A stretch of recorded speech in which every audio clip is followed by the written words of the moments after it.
தேவனே நான் ஓமதண்டையில் இன்னும் நெருங்கி சேர்வதே என் ஆவல் பூமியில். மார்க்கு சுவிசேஷம் 9:18.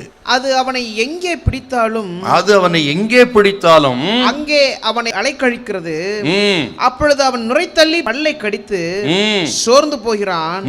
அதை துரத்தி விடும்படி உம்முடைய சீஷரிடத்தில் கேட்டேன், அவர்களால் கூடாமற் போயிற்று என்றான். இந்த தகப்பன் இப்படி பாதிக்கப்பட்ட மகனை இயேசுவிடத்தில் கொண்டு வந்தான். இயேசு மலை உச்சியிலே இருந்தார். அந்த நேரத்தில் மற்ற 9 சீஷர்கள் மலை அடிவாரத்தில் இருந்தார்கள். அவர்களிடத்தில் கொண்டு வந்த பொழுது அவர்களால் அந்த பிசாசை விரட்ட கூடாமல் போய்விட்டது என்று இவன் மிகுந்த துக்கத்தோடு இப்படி சொல்கிறான். சீஷர்களுக்கு ஏன் இந்த பிசாசை விரட்ட முடியவில்லை? இந்த தோல்வி எதனால் அவர்களுக்கு? இந்த சீஷர்கள் ஏற்கனவே பிசாசுகளை விரட்டக்கூடிய அதிகாரம் படைத்தவர்கள்.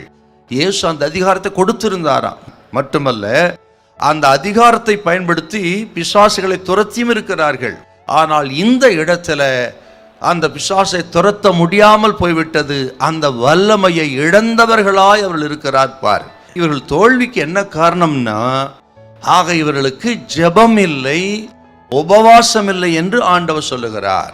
ஆக ஜெபத்தை இழந்திருக்கிறார்கள், உபவாசத்தை இழந்திருக்கிறார். அதனால பிசாசை துரத்தக்கூடிய வல்லமையை இழந்து காணப்பட்டார்.